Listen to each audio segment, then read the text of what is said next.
Nita's sister, who was a school counselor, said some memory loss, especially in moments of high stress and trauma, was normal.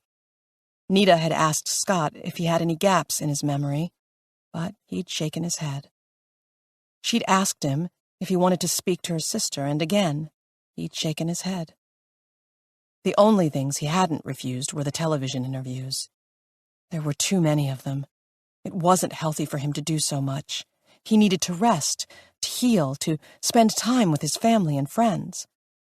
But he seemed to enjoy this. The crowds of people outside each filming, the emails and letters that poured in, social media followers. In the 2 weeks since his escape, Scott had grown obsessed with his follower count, checking it hourly, and seemed to find joy in each new peak his numbers hit. With the swell of followers had come offers. Scott was an influencer now, whatever that meant. He was getting packages of products, dozens of different boxes arriving each day, everything from coconut oil to protein shakes to teeth whitening kits. And earning money, too. He'd gotten $10,000 just to do a video interview at a shoe factory. All the people and all the attention seemed to make him happy. Maybe if she'd been tied up in a basement for 7 weeks, she'd crave big crowds and screaming fans, too. Maybe she'd shy away from her mother's hugs, too. I bent the tines of the fork and worked it into the clasp of the handcuffs. I can show you if you'd like. This was his exhibition time. The host, like all of them, jumped on the idea, and a crew member produced a cheap set of cuffs that could probably be pulled apart by hand. Still, Scott went through the motions, his grin widening as he successfully popped open the clasp to the delights and cheers of the live audience. So, a fork is what took down the BH killer, the interviewer gushed. What happened next? Then, according to Scott's story, he waited behind the door until BH came in to give him his breakfast. It was then that Scott shoved him to the floor and rushed through the house and out the front door, then ran the 5 miles home. By the time he'd staggered through the gates, he'd been dehydrated and exhausted. He was different now than he had been before. She wouldn't say that to anyone outside their family, but that was the truth of the matter. And who wouldn't be after that ordeal? Underneath his new clothes, he would always carry the scars of what had been done to him. Physical abuse, mental, sexual. It's just amazing, the woman beside her said. Unbelievable. Nita studied Scott's wide grin, the wave he gave the crowd as he stood and exited the stage. The stranger was right. It was amazing, but also unbelievable. Scott was lying about something, and she still couldn't put her finger on what it was. Maybe it didn't matter. Maybe Scott was saying whatever he needed to in order to mentally block out the truth. The pit in her stomach grew sharper, and she pressed a hand to the pain, willing it to fade. Mrs. Harden? Their handler appeared in the doorway of the room. I can take you to Scott now. Nita rose dutifully and waved a goodbye to the woman, moving through the rows of chairs and swallowing the mounting dread that this nightmare wasn't over yet. Chapter 13. I sat at my desk and took my time with the first few pages of Gabe's file, examining the photos and screenshots taken from his social media accounts. From the looks of things, he seemed to be a nice guy. No rude responses or asshole posts. According to the file, he had no known enemies, though I was curious how hard the detectives looked at motives, given that his disappearance was casebook BH. Attractive senior, rich family, everything going right in his life until one day when Robert's son was gone. Gabe had disappeared on a Wednesday. He'd left school around 4, according to the CCTV feed by the exit gate of his expensive private school. The camera had captured video of his classic 1969 Mustang, which had pulled left without a turn signal and dropped out of view. The next sighting of the lean soccer star had been at an In-N-Out drive-thru, where he'd ordered a double-double combo with a large 7-Up. At that point, it was unclear where he went. His Mustang was found in a back parking lot of the Beverly Center Mall, in an area not covered by cameras. Its interior was useless, covered in prints from hundreds of different individuals. It was, as one detective noted, probably easier to figure out who hadn't been in his car than who had. There was no blood inside the Mustang, and the keys were left under the front seat. Cell triangulations bounced all over the map, and his phone was finally discovered in the back of a stranger's pickup truck, the driver unaware of its presence. Gabe had, like 5 teenage boys before him, just vanished into the city. I settled back in my chair and pulled out my center drawer, retrieving the bag of gummy bears I kept there. I pulled a green one away from the others. I didn't know a lot about Gabe's disappearance. While I had read practically every news article posted, by that point, the media was starting to tire of the deaths. They were all so similar: good-looking, smart, athletic, and rich. And one after another, they were dead. By the time Gabe vanished, the Los Angelinos had all become a little calloused at what they knew would inevitably turn up: a naked and mutilated body. As a city, they stopped caring because they were emotionally exhausted from the mourning.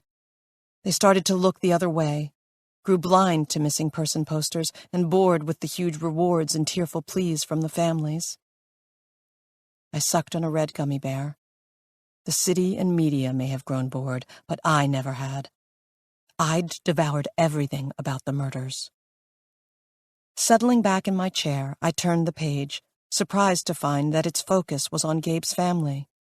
His mother had died 7 years earlier, and I hunched forward, ignoring the chime of the coffee maker. In watching the news reports, I had missed his motherless status. I thought of Robert, Son's wedding ring, mentions of his late wife fleeting and detail-free. This felt like a major fact to skip over, especially given her cause of death. Gunshot wound. I stared at the words on the police report, blinking at it just in case my eyes were lying. Well, that was interesting. Chapter 14. I sat at my round breakfast table and watched Clementine stretch out on the surface, her tail curling atop a spread of photos. Digging a spoon into a large jar of peanut butter, I withdrew a heap of the creamy mixture and reviewed the report on Natasha Kavin's death. Some family fates were cursed, others were orchestrated.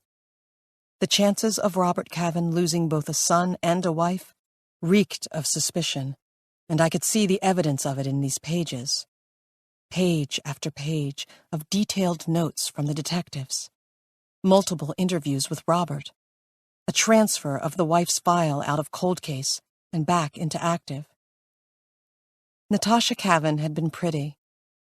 Hot, actually. That's how a man would describe her. Thin and blonde with big, perky boobs that had to be fake, but who cared when they looked that good? My own fairly large breasts did a better job of making me look heavy than they did of arousing anyone. I stuck the spoon back in the jar and set it to one side. Granted, Robert had seemed to enjoy them. I looked down and squeezed my elbows together, watching as my breasts plumped together nicely, with a deep line of cleavage visible below the V-neck of my sweater. Clem yawned and extended a paw, knocking a page to the floor. I reached down and retrieved it, then looked back at the file. Natasha Kavin had been shot in their home while Robert was out of town, and Gabe was upstairs sleeping. One gunshot wound at close range in the chest. A maid had found the body the next morning. 10-year-old Gabe was still in his room, the door locked from the outside. The door locked from the outside. Someone had underlined that sentence twice and put the words, "Question Kavin," beside it. Valid, I thought. Who had a lock on the outside of a child's room? I leaned back against the wall and thought through it all. It was hard to connect the man in this file, mourning father and widower, to the one who had slid into my booth at the bar, delivered jokes with a bashful smile, pressed a kiss into my neck in the taxi, pinned down my wrist and groaned into my ear when he moved on top of me, snooped through my personal client files while cooking me breakfast, brought me flowers and an apology, and left a perfect gentleman. There were certainly two sides to him, that of the single romantic and sexual male, and that of the hardened litigator, the one who stood in my office and wanted confidentiality, the one who opened John Abbott's private file without hesitation, the one who had his son's death details within easy reach. Two sides didn't mean he was manic. I had two sides, my home and my work. Most people do. Clem purred for attention, and I ran my fingers across her exposed belly, parting the dark black fur. The file had a lengthy list of potential suspects in Natasha's murder. Attorneys weren't exactly the most popular kids at the lunch table, and a criminal defense lawyer caught heat on both sides. Suspects included criminals Robert hadn't represented properly and those he'd argued against. I flipped through 2 pages of potential killers, most of whom had been vetted and discarded, but there were a few. My finger paused halfway down a list. James Whittle. Talk about a blast from the past. James had been one of my first clients back when I was in residency and working pro bono. He'd been a farm boy from... Closed my eyes, trying to remember 15 years back. South Dakota? Couldn't remember. I wasn't advanced enough to have a specialty back then, and James had come in on court orders to work on his anger management. He hadn't been an easy client, and I had been timid and unconfident, a horrible combination that had led to another, more experienced staff member taking over. Even now my cheeks burned at how he had rested his hands on top of his bald head and smirked at me, his lips curling upward beneath a wild, red beard. He'd ignored half my questions as he had reclined back in the plastic chair, his eyes journeying over me in a lewd way that I hadn't needed a degree to understand. I moved my finger to uncover the words next to his name. No alibi. Have not been able to verify current whereabouts. It didn't mean anything. Half the names on this list had similar notes. I kept going, pushing the memory of James out of my head and scanning down the rest of the list. No other names were familiar. On the night his wife died, Robert was in San Francisco. There was a hotel bill in his name, along with a credit card receipt showing a dinner charge at a steakhouse. 1 bone-in filet, 1 bottle of wine, chocolate mousse, pricey. He was also an exact 20% tipper down to the penny. There was also a handful of phone records and interview logs, all citing file numbers and names that weren't included. I flipped to the end of the folder and sighed, setting it to the side and picking the jar of peanut butter back up. So, Robert Kavin meets Natasha, graduates from law school, practices criminal law for 3 years. She gets pregnant, has a child, Gabe. When Gabe is 10, Natasha is murdered. Case goes unsolved. 7 years pass, and Gabe is kidnapped, then killed. 9 months pass, and Robert sleeps with me, then shows up in my home, asking me to do a psychological profile on his son's killer. I took another spoonful of peanut butter and let my mind float over the timeline. Before me was the rest of the file, the thick wedge dedicated to Gabe Kavin's kidnapping and death. I didn't have the mental fortitude to go through it tonight. I needed junk television and a long soak in a scalding hot bath with an extra scoop of Epsom salts dropped in. Pushing to my feet, I twisted the lid onto the jar and returned it to the cabinet. Clem went for my sticky spoon and I batted her away. Stop it! Back to the floor.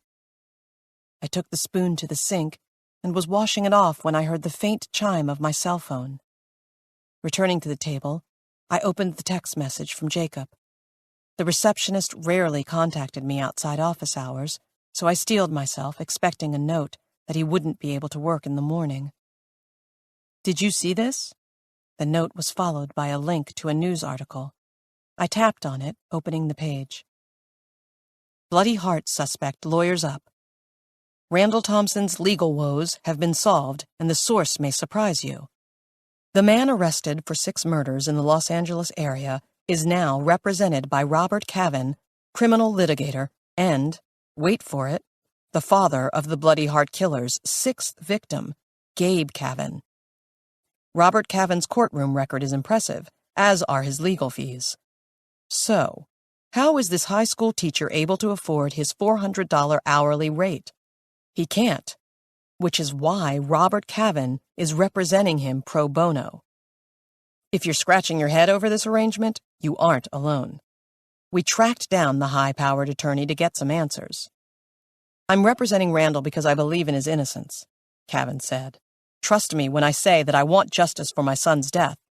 Justice will not be served if an innocent man serves time for this crime." What in all holy?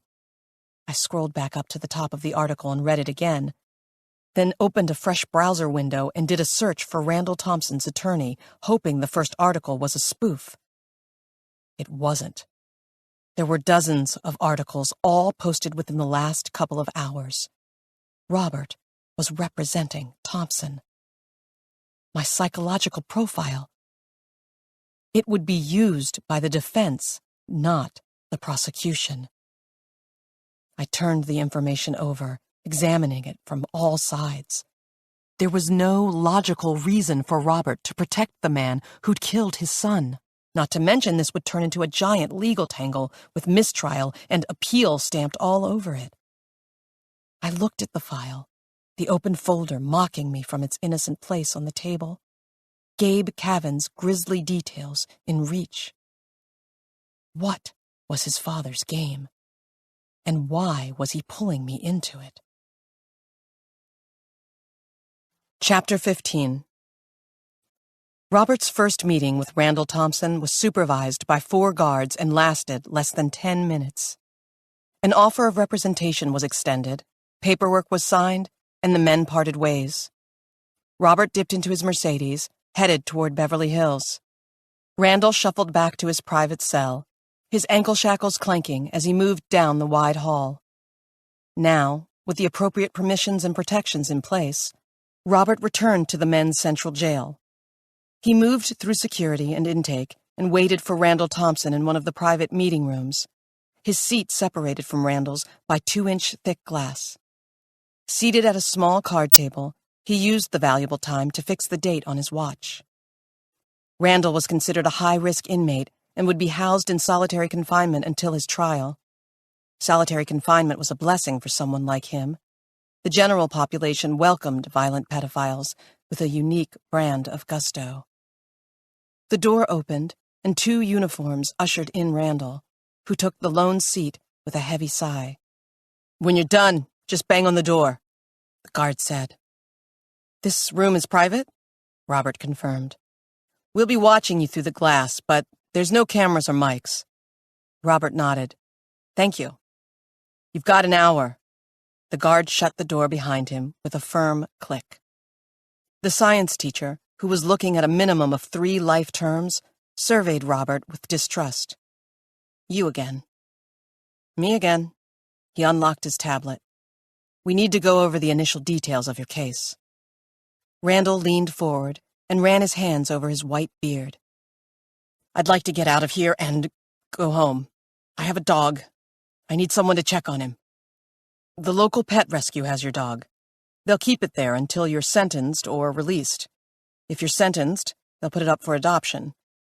If there's someone you know who will take it, I can arrange that." Randall rubbed his index fingers across the bushy white hair above his upper lip. "And you're doing that for free?" "That's what you said." "Yes, completely free." "Doesn't seem right," the man muttered. He coughed, and something wet rattled in his throat. "My office takes on a fair amount of pro bono cases." "Right, sure," the man snapped. But I'm talking about your son. He was killed by this guy, right? Robert removed the tablet stylus from its holder. Yes, he was. I disclosed that to you in our first meeting. Well, I was a little distracted then, but since then, I've had time to think. The man inched his chair closer to the glass and lowered his voice. How do you know I didn't do it? You don't have to whisper. No one can hear us. His knee jiggled against the bottom of the table. Your son. What was his name? Gabe. The man drummed his thick fingers against the top of the table. I never had any kids, but I have a nephew I'm close to. I can't imagine how you feel. No, he couldn't. No one could. And it wasn't a feeling you'd wish upon anyone else. The only blessing of Natasha's death was that she didn't have to experience it alongside him. How long ago? His fingers stilled, and he looked back up, meeting Robert's eyes. Did he, was he taken? The man's ignorance of the BH killer's history was embarrassing. Then again, if Randall were an expert on the deaths, Robert wouldn't be representing him. He died 9 months ago. Randall nodded. So, we need to go over the evidence against you. Well, I don't even understand how they have evidence. He was frustratingly obtuse, either unwilling or unable to comprehend the fact that he was facing a lifetime behind bars. A year ago, under the prior legislation, he'd have been a candidate for lethal injection. Well, there are 2 things we have to overcome. First, Scott Hardin identified you as the person who kidnapped and held him prisoner for 7 weeks. He's lying, the man said flatly, crossing his arms over his barrel chest. I told the detectives that. Any reason for him to lie about you? You ever have him as a student? Give him a failing grade? Confront him in the hall over something? The man sniffed, then wiped at his nose with the sleeve of his uniform. He wasn't one of my students. Was I aware of him? Sure, he's one of those kids. You know the type. He met Robert's eyes through the scratched glass. Thinks he's untouchable. Always late. Has the school sweetheart hanging on his arm. They get attention. He may have been describing Scott, but it was a mirror to Gabe. The boyish, unapologetic smile that softened every action. The confidence that seeped from him. The gaggle of surrounding girls who called every hour, texted him during dinner, and commented on every social media post. But, Randall scratched the back of his head. Even though I knew who the kid was, I don't think I ever interacted with him. I don't know. Maybe I yelled at him to get to class or not to run in the halls, something like that. Maybe. Maybe. Juries hated maybes. For now, Robert let it slide. The cops asked about your alibi on the night each victim was taken and when their bodies were dumped. You said, and this is a quote from your questioning, "I don't know. I was most likely at home." Robert looked up at him. "We're going to have to do better than that." Randall shifted in the hard plastic seat, and his ankle chains clanked together. "I live alone. I read at night and grade tests. I'm not sure what to tell you. Unless you can get my dog to vouch for me, they're just going to have to believe me." It's hard to do that, considering the box they found. On the tablet, Robert pulled up the photo, the one that made his anger rise in almost uncontrollable ways. It was a close-up of a small wooden box filled with a brutal assortment of souvenirs. A driver's license for victim number 1, the lobe of one ear, a slice of skin with a tattoo carved out of a bicep, a watch, the inside engraved with a graduation date, a Polaroid photo of a boy, his face bruised, lip split, eyes swollen shut. Gabe. Yeah. Randall barely glanced at the photo. They said they found that in my house. Underneath your bed. How'd it get there? The teacher raised his hands. Who knows? I don't make a habit of looking under my bed, not unless my glasses fall under there. Do you? Anybody could have stuck it there. how would they get in the house? He shook his head in frustration. Whose side are you on? I'm playing devil's advocate. You're going to be asked all these questions during the trial. Look, I didn't take or hurt anyone, Randall thundered. And if he did it just like that, there was a good chance someone on the jury would believe him. All they needed was one. Again, how would someone get in? Someone could open the door and walk in, he said defiantly. It's not like I own anything of value. No one's robbing me. I lock the doors some of the time, but a lot of times I don't. If the weather is nice, I open a window, so sue me. He didn't need to be sued. Civil litigation was a moot concern when someone was behind bars for 6 murders. 6 murders and 7 kidnappings with aggravated and premeditated assault. His life, whether he knew it or not, whether Robert got him off or not, was over. Chapter 16. Nita Hardin stood at Scott's door and put her ear to the wood, straining to hear what her son was saying.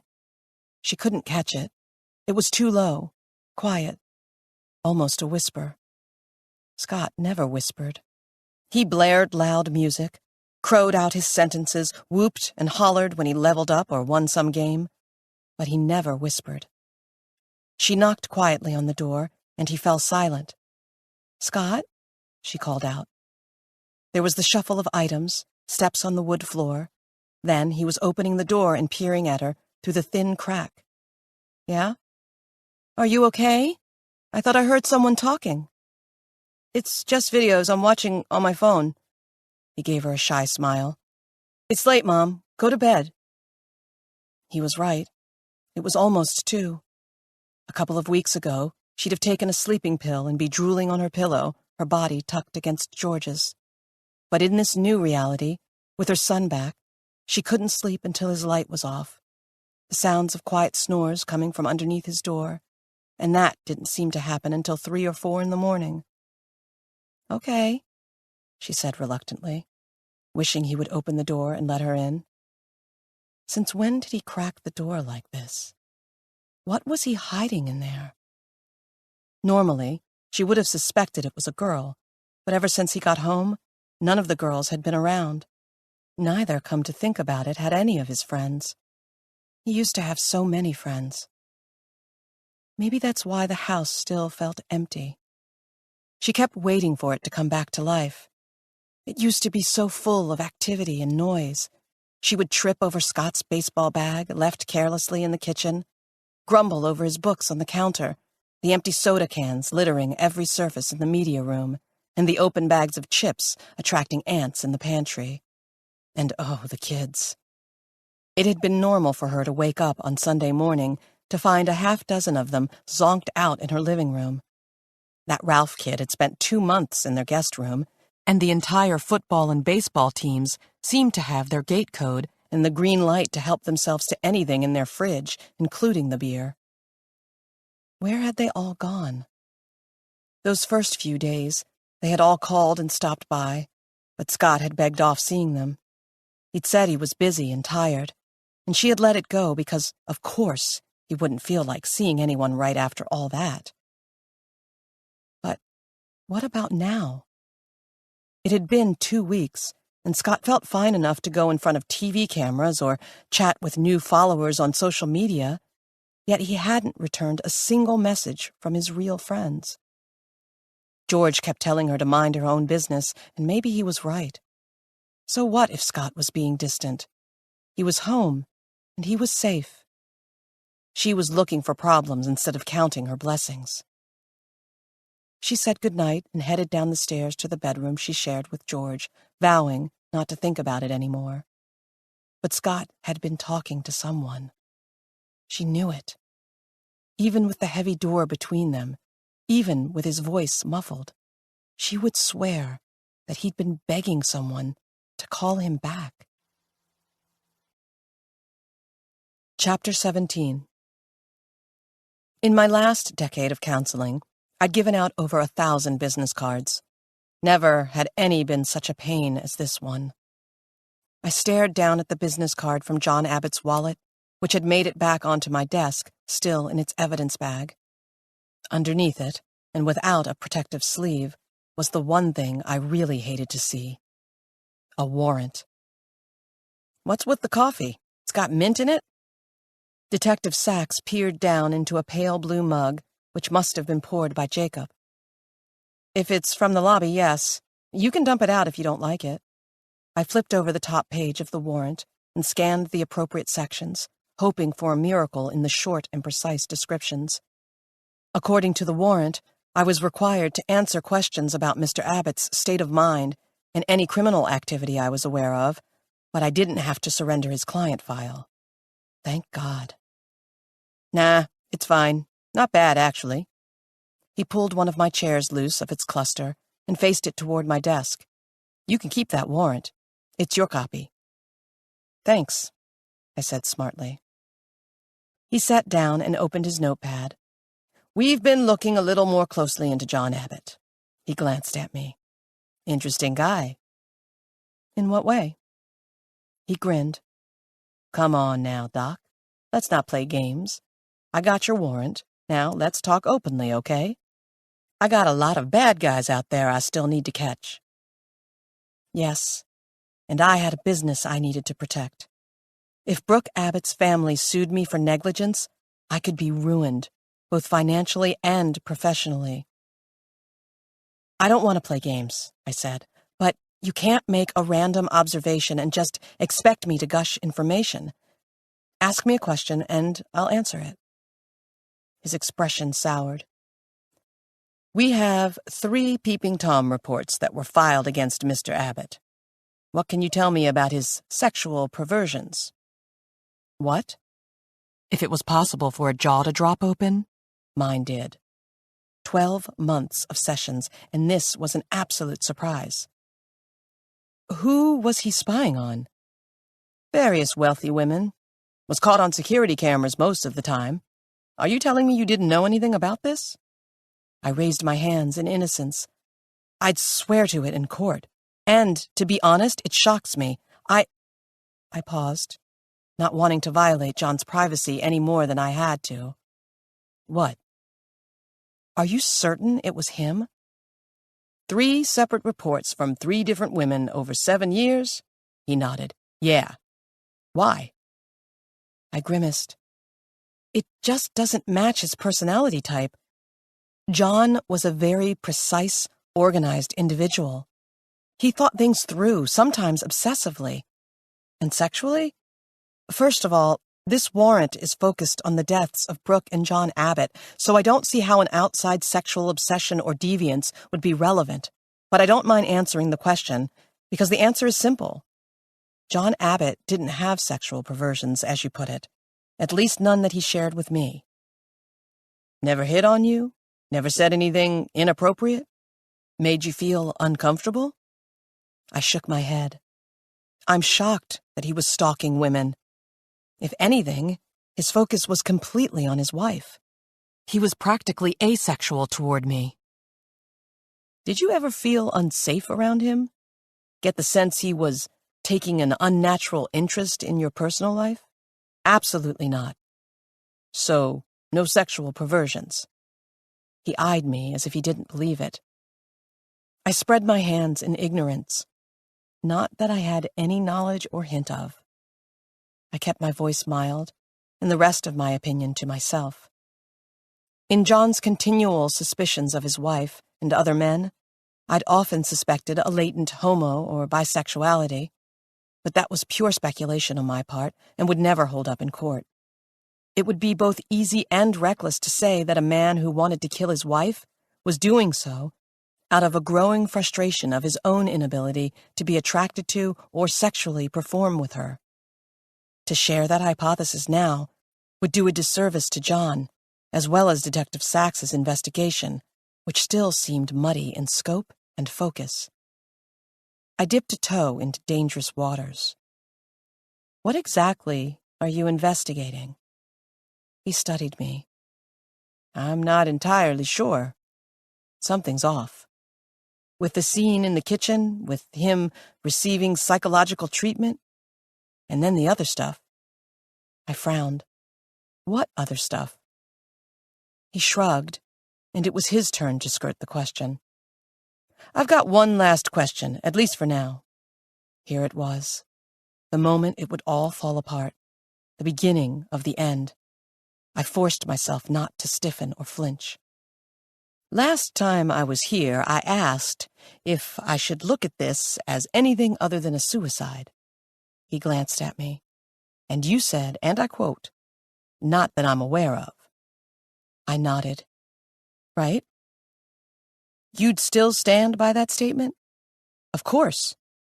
Was he still hung up on this? Questioning John Abbott's death and ignoring Brooke's supposed heart attack? Let me change the question a bit. If I told you that John Abbott was found dead of a knife wound, would you have suspected a suicide? Well, that was an interesting question. I smiled at him, enjoying the mental game. His wife was dead beside him, right? Ignoring that. I scoffed. You can't exactly ignore that. Most husbands, when their wife dies of a heart attack, don't kill themselves. Excellent point. To clarify, I countered, most emotionally stable husbands don't kill themselves when their wife dies. Unless he was the one who killed her.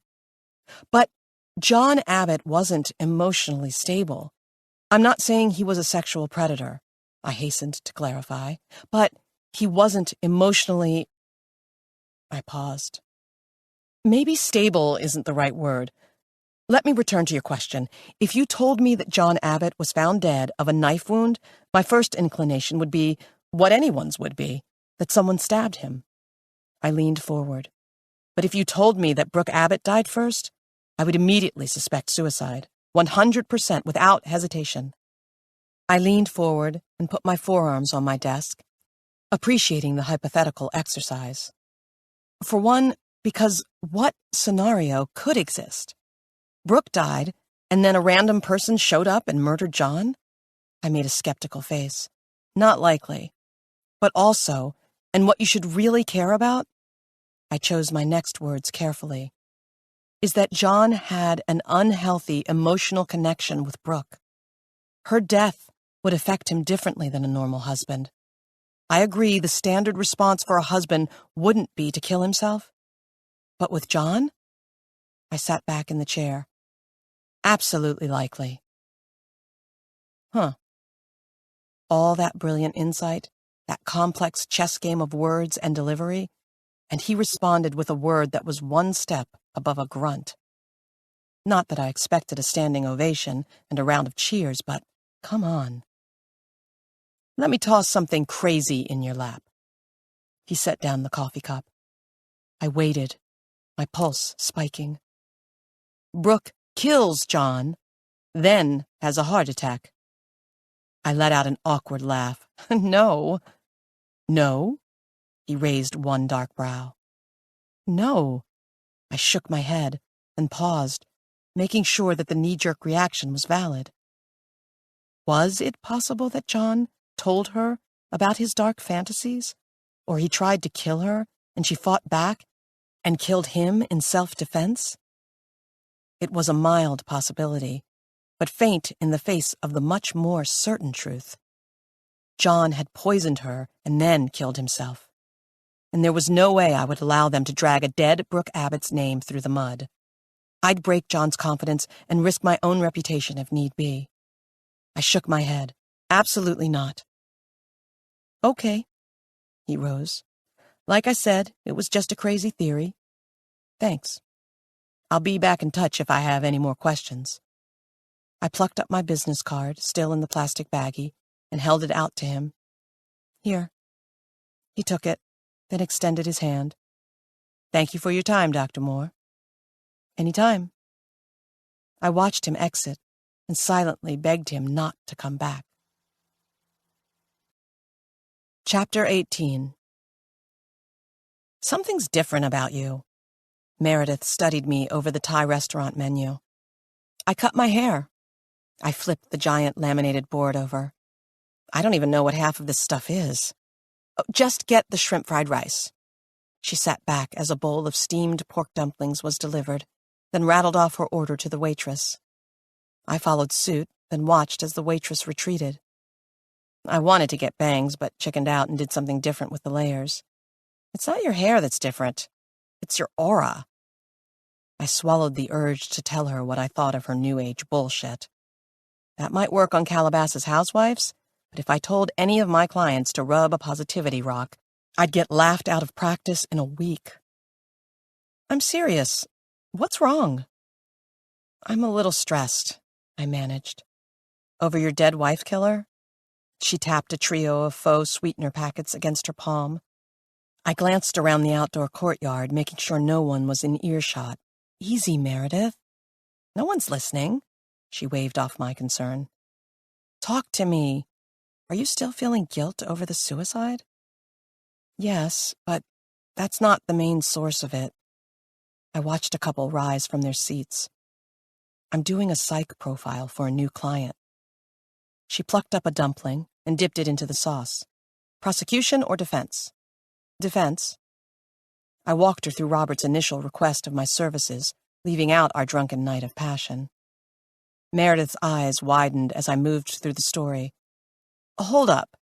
She quickly swallowed the full mouthful before speaking. He hires you, gives you the file, and you haven't talked to him since? No. Why? I left a message for him at his office, but he hasn't called me back. I saw a news story on this guy, she said slowly. His son was one of the BH killer's victims, right? Like, number 5? 6, I confirmed. Her eyes widened as she connected the pieces. And he's hot, right? He is very good-looking, I allowed. No, she argued. He's smoking hot. You need to push aside the doom and gloom and saddle him up like a prize stallion. I struggled to maintain a casual air. Anyway, this just gets better and better. She pushed the dumplings away and hunched forward, her green eyes glowing with interest. You already did, didn't you?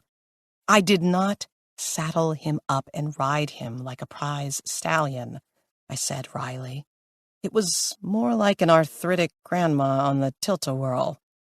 She crowed with laughter and clapped her hands together. Oh, my word, you dirty slut! I blushed, despite myself. This had been, after all, my crowning sexual achievement of the decade. I couldn't believe I'd kept it to myself this long.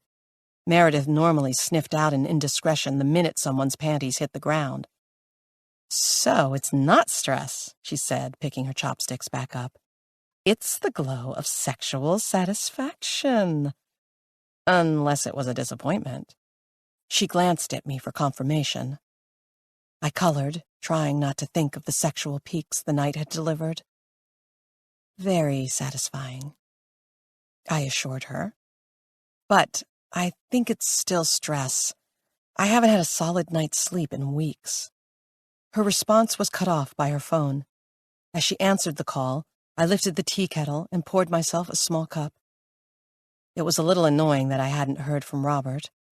Our sex history aside, I'd been hired for a job and was waiting on the rest of the victim files he had promised me. Granted, in the last 5 days, he had retained the most high-profile killer in California history. His office must be flooded with press calls, discovery requests, and pre-hearing prep. My voicemail was probably buried in a mountain of other messages. So, what's in the file?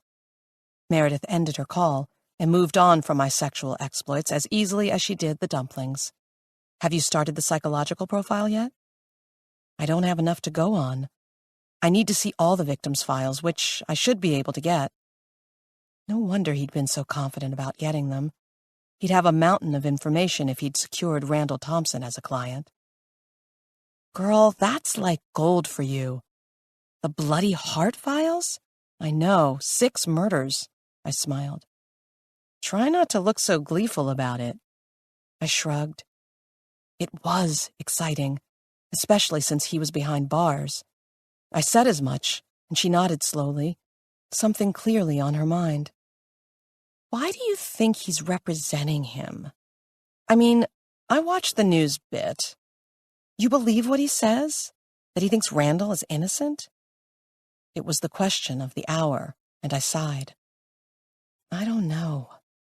If someone killed my child, I couldn't be in the same room without clawing their eyes out, so that part of me says that he must believe in Thompson's innocence. But then again, how would he know? Unless he's the real killer, she pointed out. He killed his own son? I shook my head. A decade of studying habitual killers had taught me that they didn't get around to their own children on the sixth victim, then continue on. Don't look at me like that. First off, people kill their kids, and Robert could be the BH killer and not kill his son. Maybe Gabe, I corrected her. Gabe died some other way. And everyone assumed it was the BH killer because the kid was a hot young stud, and his dad disposed of his body in the same way. I pulled my gaze off a couple who had entered the restaurant, the man's hand clamped on his girlfriend's shoulder. She was going to have a problem with him, if she didn't already. I mused over Meredith's hypothesis, which could have legs. That's a stretch. She shrugged. Why? Because he was good in bed? Trust me, the better the motion, the more screwed up the ocean. I laughed. Okay. I mused, going down her path of reasoning.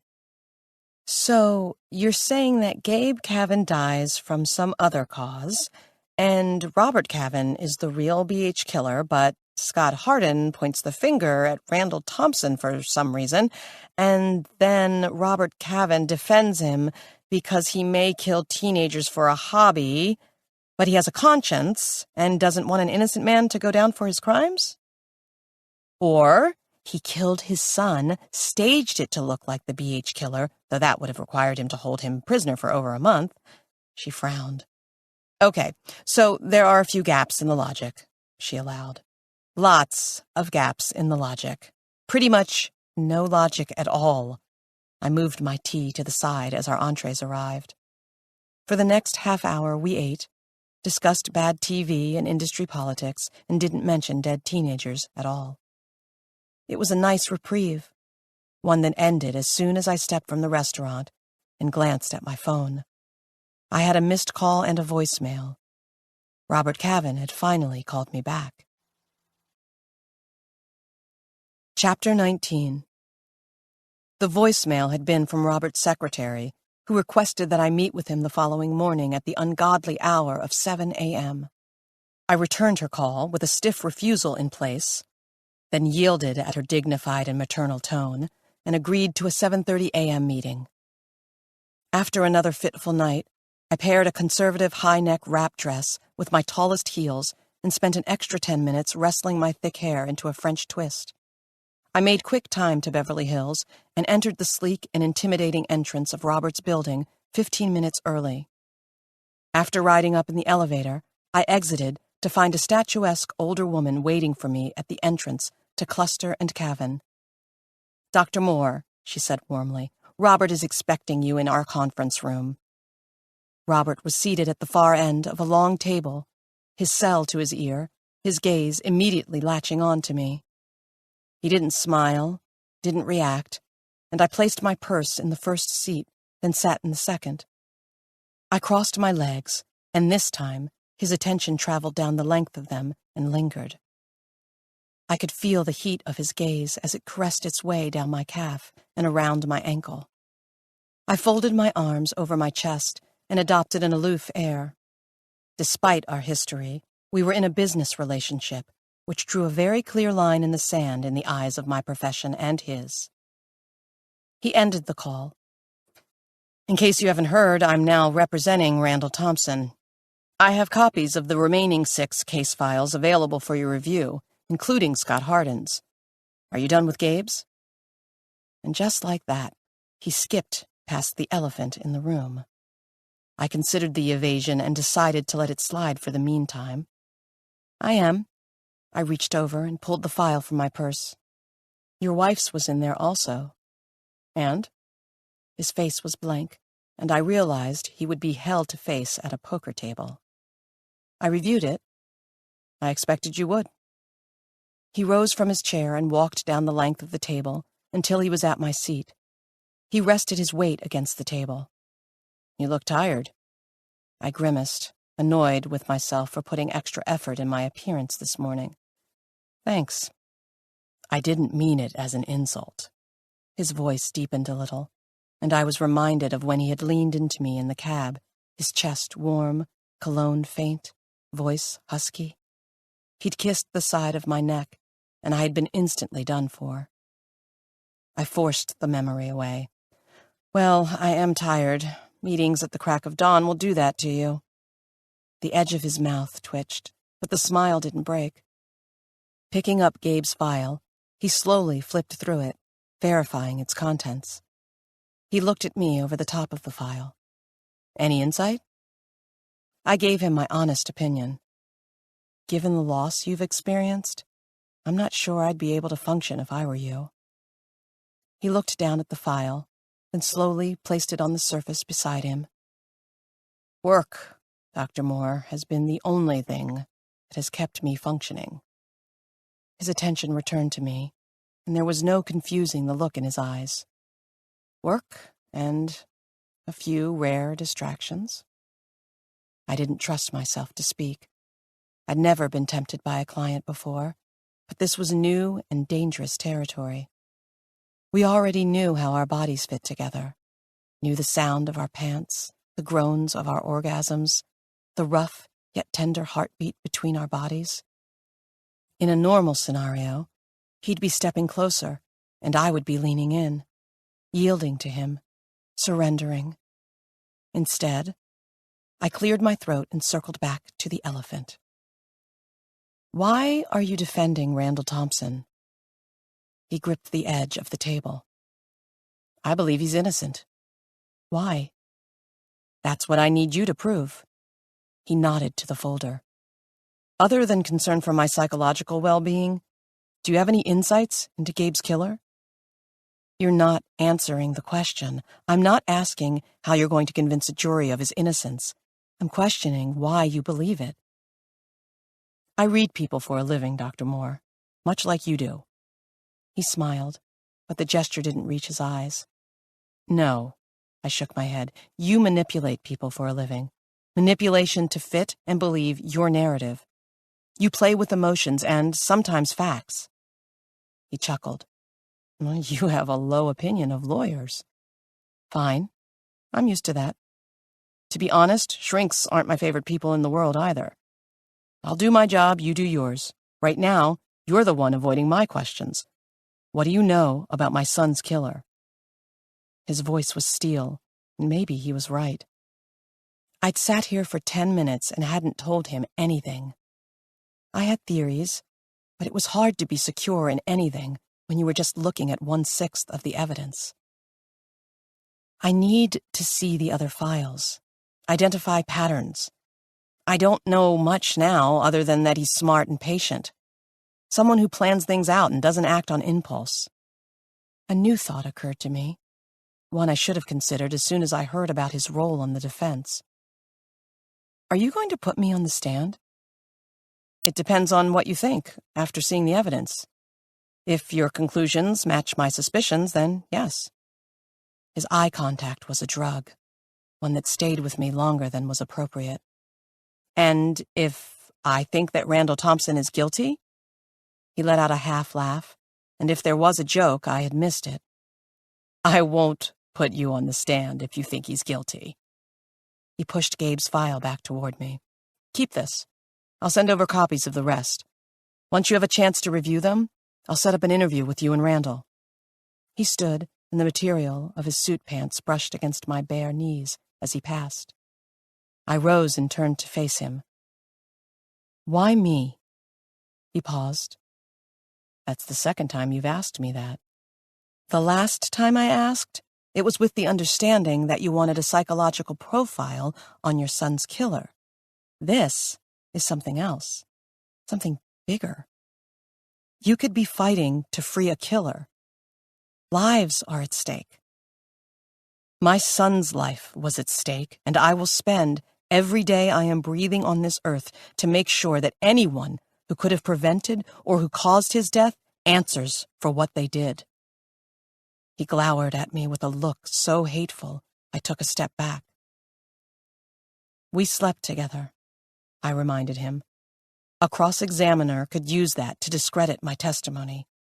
There are other psychiatrists you could use who wouldn't expose you to that risk. No one's going to find out about that. I didn't tell anyone. He studied me. Did you? Yes. I told a colleague.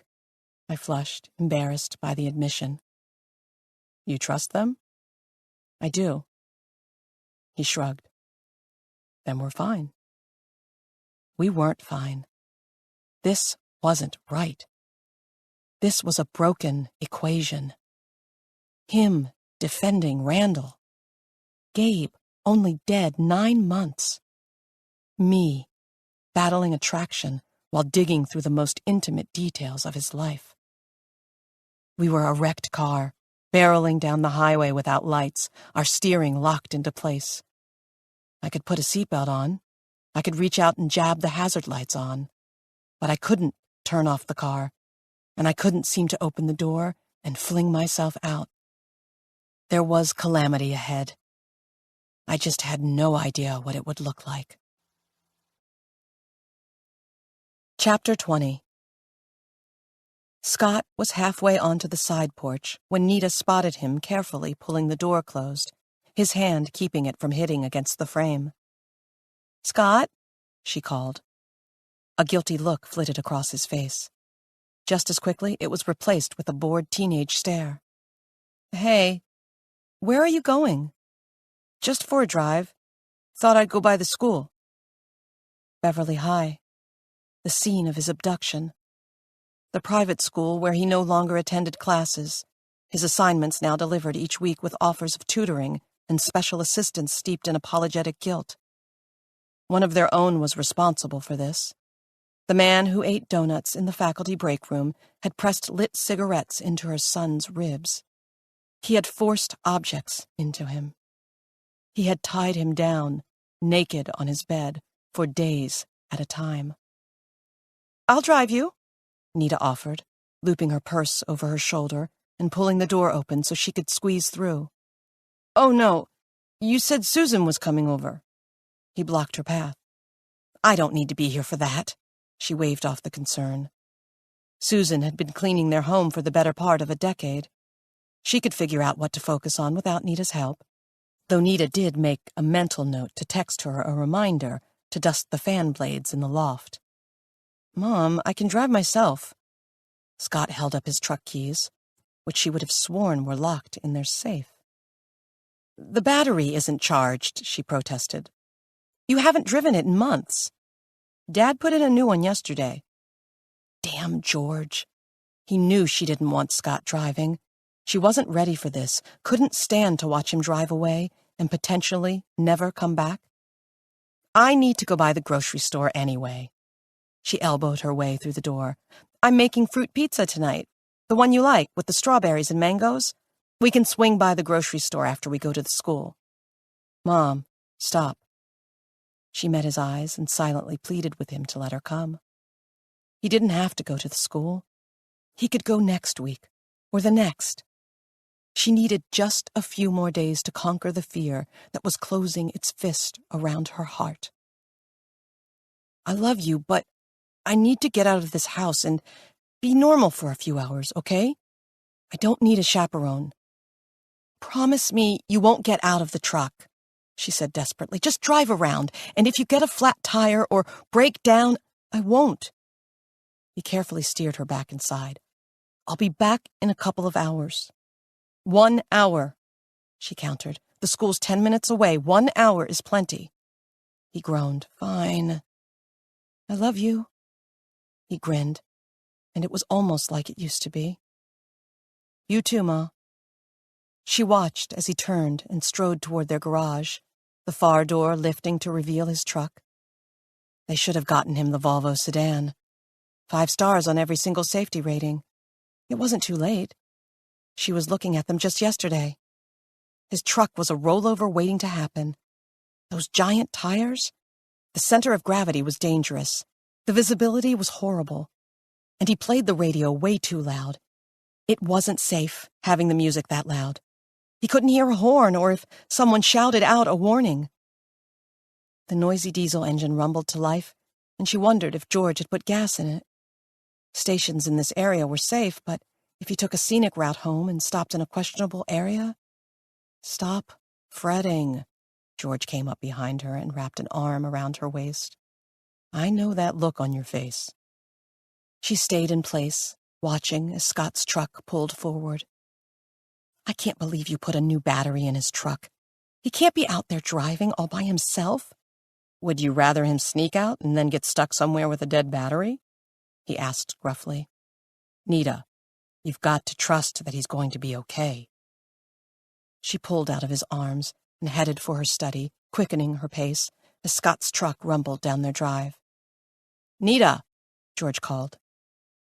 Settling at her desk, she opened her laptop and powered it on.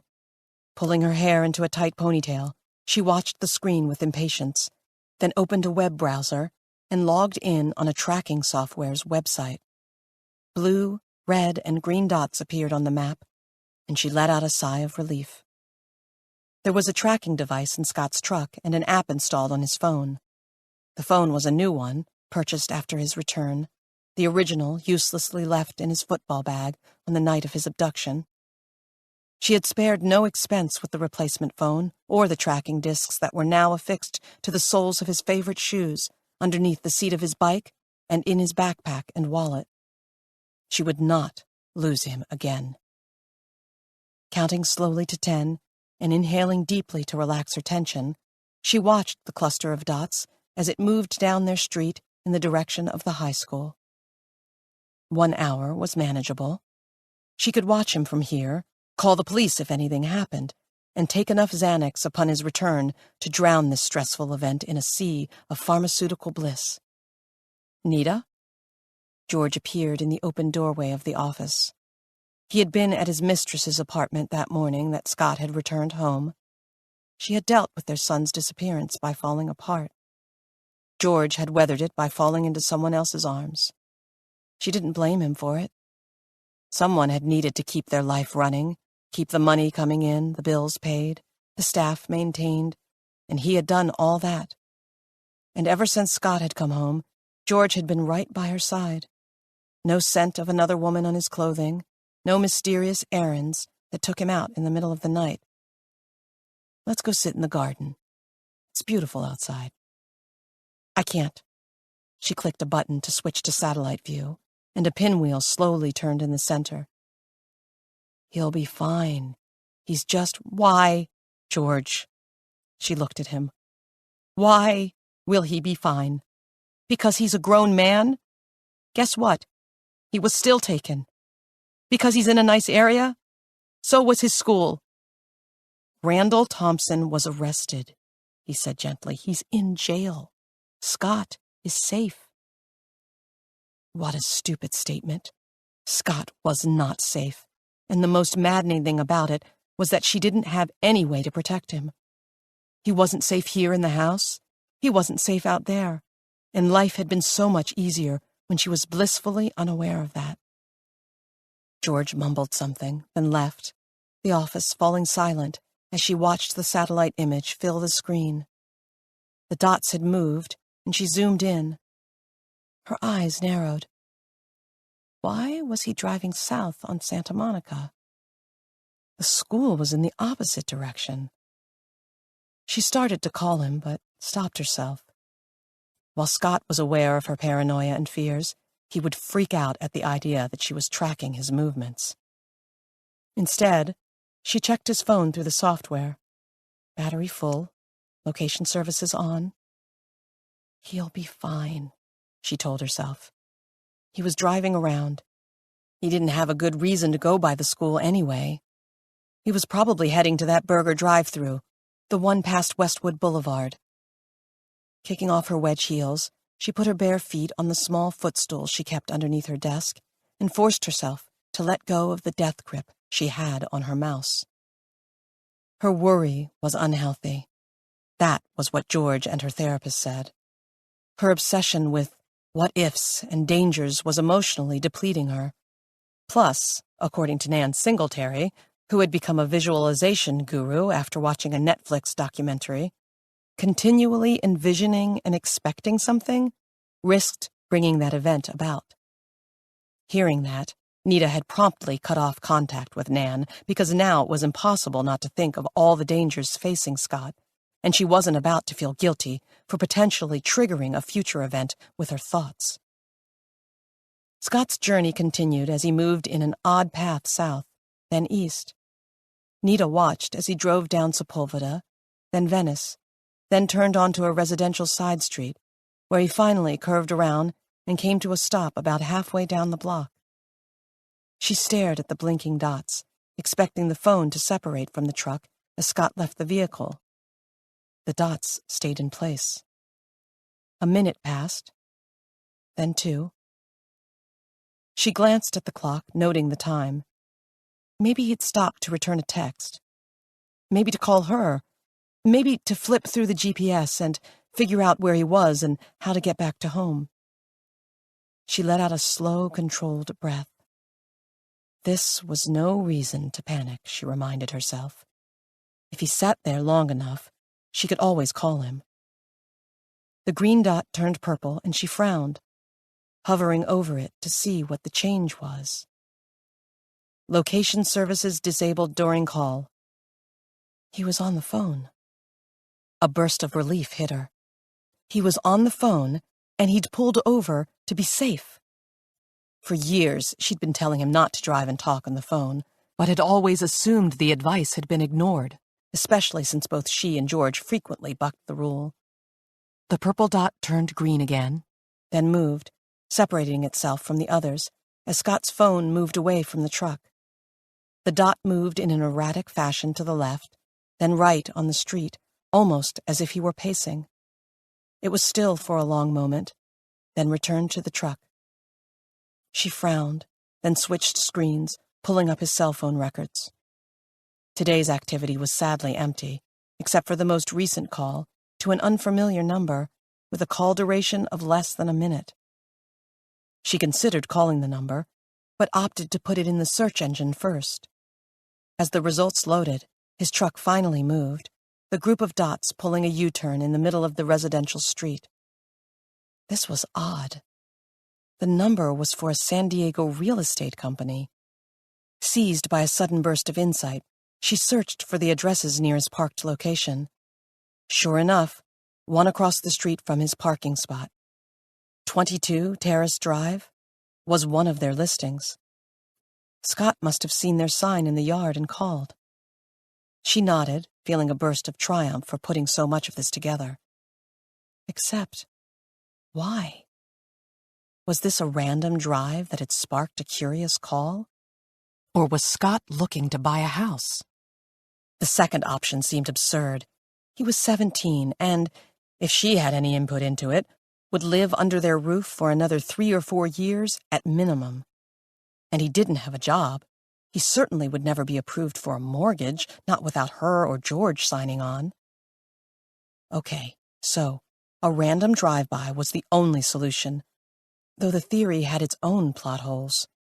Unless there was a hot girl in the front yard, Scott didn't pay attention to homes and had certainly never called a number on a real estate sign.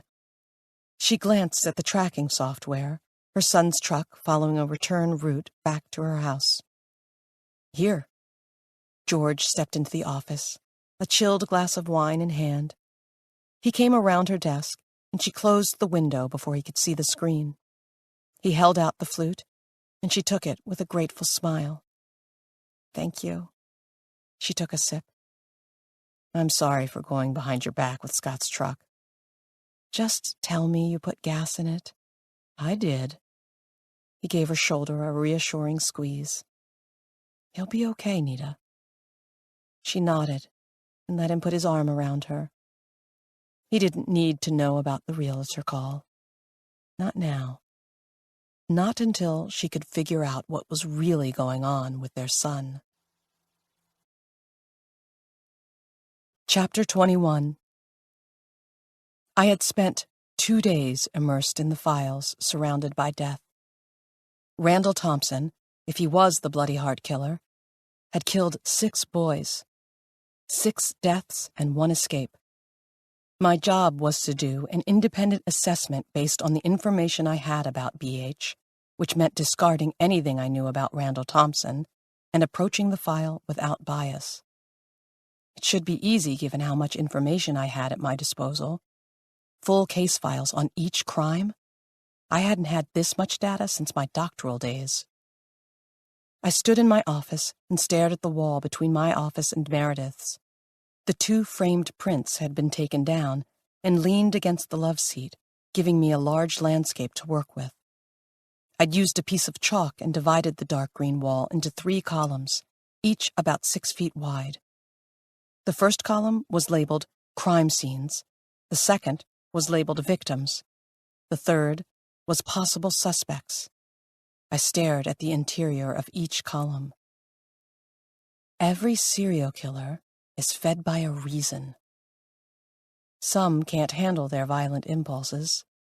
Each interaction with a person is a risk, and they control themselves through those risks until they break. After they break, they experience a reset of sorts and continue on. The kill is like a meal, one that satisfies their hunger for a period of time before they need to eat again. That type of killer is often sloppy, engages in crimes of convenience, and can be unpredictable in their choice of victim.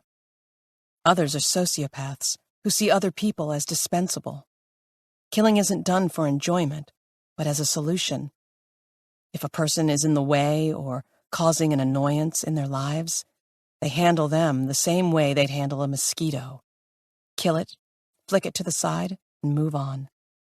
They don't grieve, regret, savor, or think about the killing again unless that action causes consequences or requires cleanup. Then you have the attention seekers.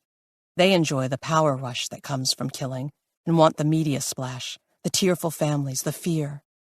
They embrace the notoriety, the cat-and-mouse game with the police, the belief that they are outsmarting everyone. These killers are often the kind and helpful neighbors everyone loves, the ones no one believed would ever hurt anyone. They display their kills in public and make decisions based on the amount of media impact and legend status. My initial steps were simple. First, gather all the information. Done.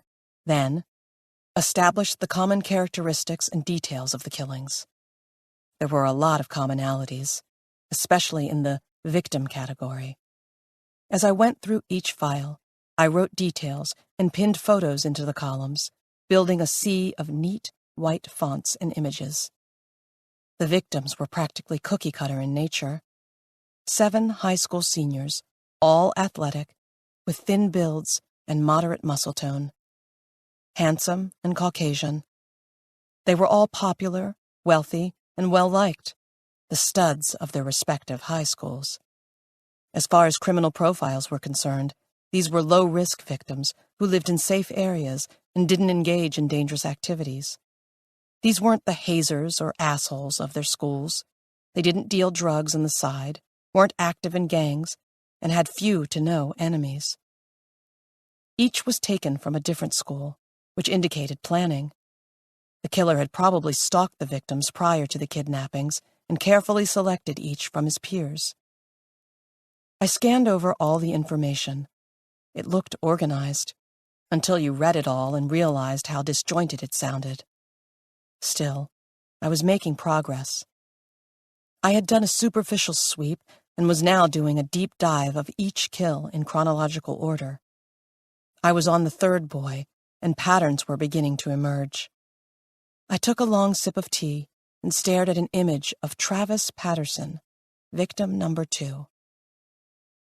The boys were taken from public places, always outside, normally in parking lots. The kills never happened at the snatch point. Instead, and this was the most disturbing piece of the puzzle, BH took them to a separate site where he held them for 6 to 8 weeks before killing them and dumping their bodies in a 3rd location. 3 locations was risky. It was 3 locations for possible DNA transfer. 3 locations where he could be caught. 2 times he'd have to transport a body and risk being captured on camera, having car trouble, or losing his victim to an escape. And there was something deeply personal about the archetype of the boys that triggered something in the killer. My hypothesis was that the killer's high school years had been traumatic with respect to his mental growth. The likeliest and easiest theory was that he was bullied by a boy very similar to the victim profile. Given the sexual nature of the torture BH inflicted, he was probably molested or raped by this bully, or had struggled with a crush or sexual attraction to the boy, an attraction that could have been nurtured or rejected. Either could have led to hatred or inadequacy, which had festered and eventually sparked this series of killings. My office door eased open, and Meredith stuck her head in. "You busy?" "Just in my own thoughts." I sat on the couch and tucked my feet under me. "Well, I come bearing chocolates." "In that case, pull up a chair and settle in." I patted the cushion beside me. "Close the door behind you." Hush-hush stuff, huh?" She entered, stopping short when she saw my wall of notes. "Wow. How are your clients reacting to this?" She gestured to the wall and offered the bag of M&Ms to me. "I'm meeting them in the conference room this week." I took it and shook out a handful of brightly colored chocolates. "Good move. This is a little scary," she said, nodding to the notes. "Tell me about it." I stretched out my arms and rolled my head to the side to ease a kink. "I'm cross-eyed from looking at this stuff." "Oh, please," she scoffed. "You'd love it. Full case files?" She glanced over the stacks of green folders. "I'm surprised I'm not hearing you orgasm through the walls." I laughed at the crude analogy. "I'm not that ecstatic over them, but yes, this is historic. Getting to be involved and having this glimpse into the cases?" I shook my head. "It makes me want to quit private practice and join the police force." "Seriously?" She gave me a skeptical look. "Do I need to remind you what you make in a year?" I groaned. "Money isn't everything."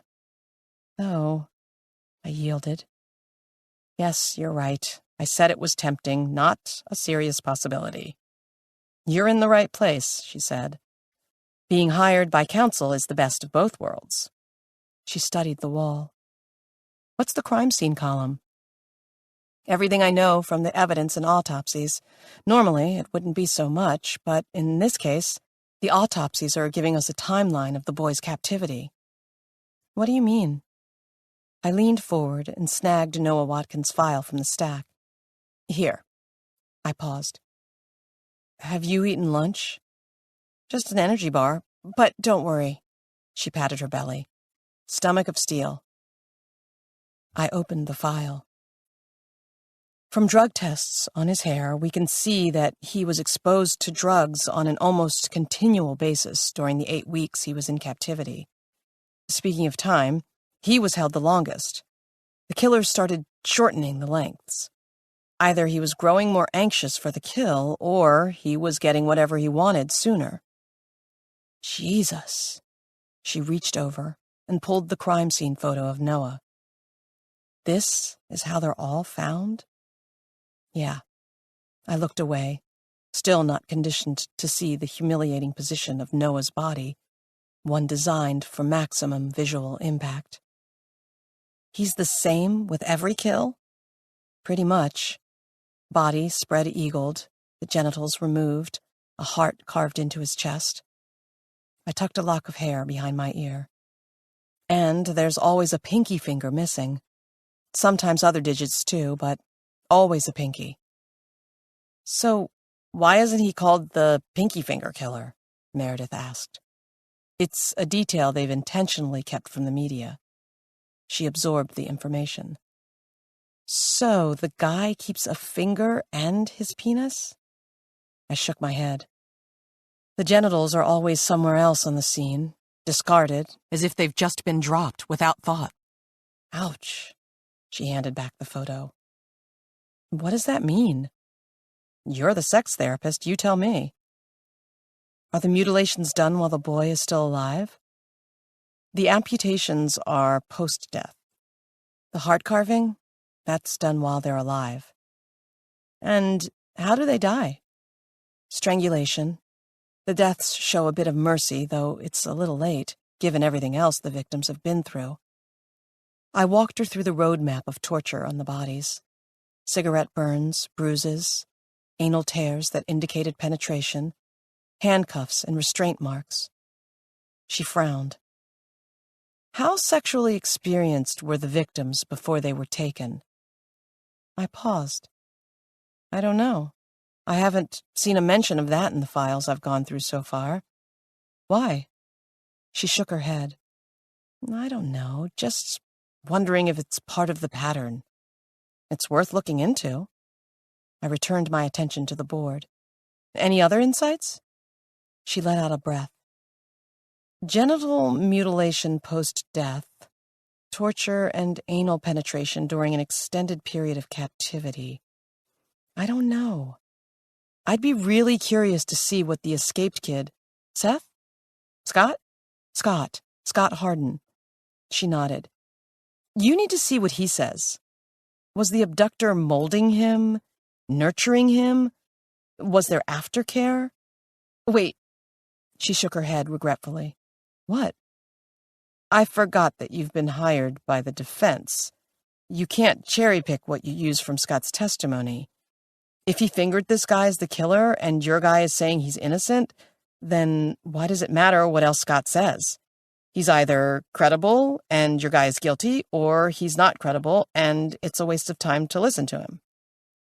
She was right. Almost everything I had on Scott had to be ignored. Sounds like I'm wasting my time either way. Yeah, but you're getting paid the big bucks and loving every minute. She shrugged. Autopsy photos and psych profiles? Please, you're in heaven. I grinned. Okay, you caught me. How terrible is it that I'm enjoying this? It's terrible. But I spent last night masturbating to thoughts of my new client, so we're going to hell together. She returned her attention to the wall. Okay, so what do you think? I don't know, I said slowly.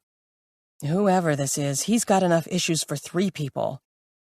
I also have to consider the fact that he's staging the deaths and intentionally placing red herrings to catch attention or throw us all off. She considered the idea. You think the genital mutilation and heart carving could all be for show? She angled herself on the sofa to face me. The carving is most definitely a calling card, I confirmed. He wants to be famous, and he wants credit for each kill. As far as the rest, I sighed. There are inconsistencies. I tried to sort my thoughts into logical order. There are standard psychological reinforcements and intrinsic motives for crimes. I pointed to the chocolate. It's like the chocolate. Why do you want the chocolate? Because it tastes good. She played along. That's why you think you want the chocolate. That's everyone's reaction when they're asked that question. But when I understand hidden triggers, she cut me off. I eat it because my body craves sugar. You eat it because you like the way it tastes.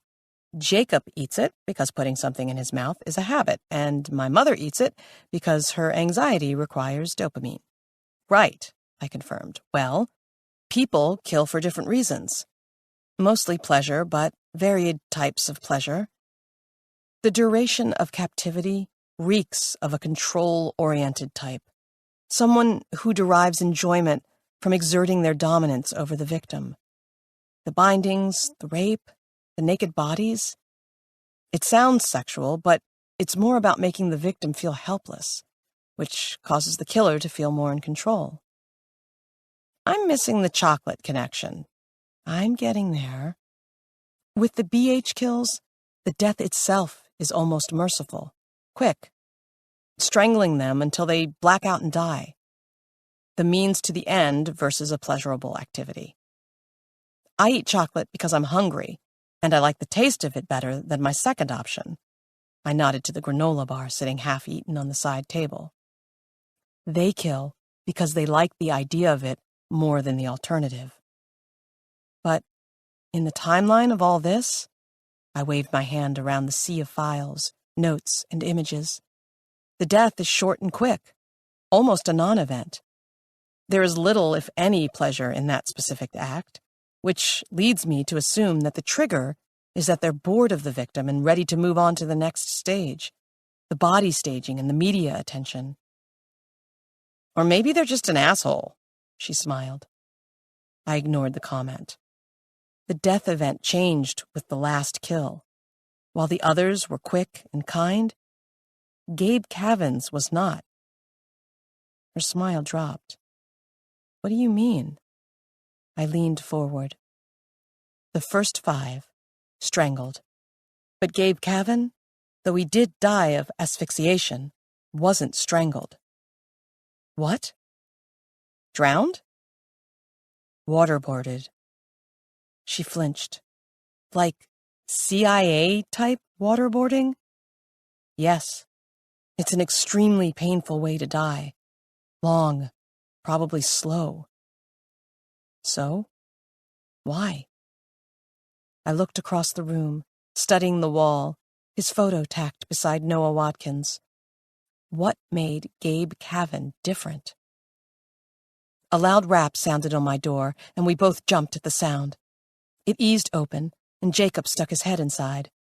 Meredith, your 4 o'clock is here. I'll be right out. She rose to her feet and glanced over the stack of files. At least I know what you've been doing for the last 2 days. When are you meeting with the attorney again? Tonight. I turned to my watch so I could see the oyster face. At 5. His office is downtown, so I'll need to leave soon if I'm going to beat traffic. Uh-huh. She gave me a not-so-subtle once-over. Chanel suit, no pantyhose. My mother would be proud. Meredith's mother had been one of Los Angeles's most notorious madams, so I took the comment as it was intended. It's not that sort of meeting. She popped a red chocolate in her mouth. Still, easy access up the skirt. Does that bra unclip in the front? I ignored the insinuation and picked up my empty teacup. Remind me never to tell you about my sex life again. Ha! She laughed. Honey, it's not a life. It was a fart in a silent room. That's why it made a big stink. Trust me, if you had my sex life, you wouldn't still be thinking about this guy. You'd move on to another muscular pogo stick and be done. Please don't compare a night of passion to a fart. And I'm not still thinking about him. At least, not in the romantic sense. She gave me a knowing grin. Oh, honey, you know killers. I know sexually deprived clients. You're definitely thinking of him, and there isn't anything wrong with that. She pointed a stern finger at me. Just don't separate starvation from good food. Robert Kavin was good food. I may have been starved, but the man had been a master chef of pleasure. I swallowed a response and circled the end of my desk. Will you tell Jacob I'm heading out soon, just in case he needs me for anything? Will do. She crumpled the empty candy bag and surveyed my pile of files. Good luck. I waited until she left, then opened up a side drawer and considered the extra pack of pantyhose I kept there, in case I got a run. I stared at the shrink-wrapped package for a long moment, then closed the drawer, leaving it there. It had not been a loud fart. That was just ridiculous. Chapter 22. While my office looked like the inside of a psych ward, Robert's was perfectly in order. I set my purse down on his private conference table and surveyed the room. Very masculine. Dark wood accents, powerful and rich colors in the art. All it was missing was a stuffed animal head on the wall. I fought not to psychoanalyze it, but the decor was a dog pissing on the walls, marking the territory and asserting Robert's dominance. He was on the phone, his voice low, his chair swiveled toward the window, and I took the opportunity to wander around the space. It was huge, a clear status play, big enough for the conference table, a seating cluster, and his massive desk. There was a bookshelf, and I paused beside it, surprised to find novels instead of legal journals. On the second shelf was a small fishbowl with a bubbler. A goldfish stared at me blankly as a treasure chest slowly opened behind him. A goldfish. That was interesting. Dr. Moore. I turned. Robert had ended the call and was facing me. How is the good doctor today? I'm okay. I looked back at the aquarium. You have a fish. That I do. A beautiful woman told me that I should have a pet, so there you go. He was smooth, I'd give him that. How many women had he delivered similar lines to? Dozens? Hundreds? I turned back to him. You always do what beautiful women tell you to? Depends on the woman. The words were light, but I could see the fatigue in his features. He stood and came around the desk. Take a seat. Those heels have to be killing you. He settled into one of the big leather club chairs, and I followed suit. How's your profile going so far? I'm not sure, I admitted. I did a quick sweep of the kills, and am now going through each in detail and chronologically. I'm about halfway through. I'm on the third victim now. Noah. Yes. I watched his features, reading the rigid tension in them. He didn't need a psychological profile. He needed a grief counselor. That, and a vacation 1,000,000 miles away from blood and gore and photos of dead teenage boys. Have you been through all the files? Yes. You know, you can't desensitize yourself to it. Looking at photos of the other boys doesn't make Gabe's death any easier. It helps me, he sighed. I wasn't the only parent who failed. None of you failed. You know that. Yeah, well, so many small decisions might have changed it. If he had never seen Gabe, he wouldn't have taken him. I shook my head. You can't go down that rabbit hole. For every action and decision that you beat yourself up over, look at your intentions. You did and continue to, even now, do the best you can to protect him. He forced a smile. I don't need a counselor, Gwen. I need to know what you've learned. He didn't know what he needed, but it wasn't my place to force treatment on him. I switched to business mode. Well, I've reviewed the files enough to give a rough sketch of the killer, but it's likely to change as I finish reviewing things. He relaxed slightly at the change in topic. Go ahead. Are you familiar with grounded theory methodology? No. It's the discovery of emerging patterns in data and the generation of theories from that data. With each victim, I create a list of factors.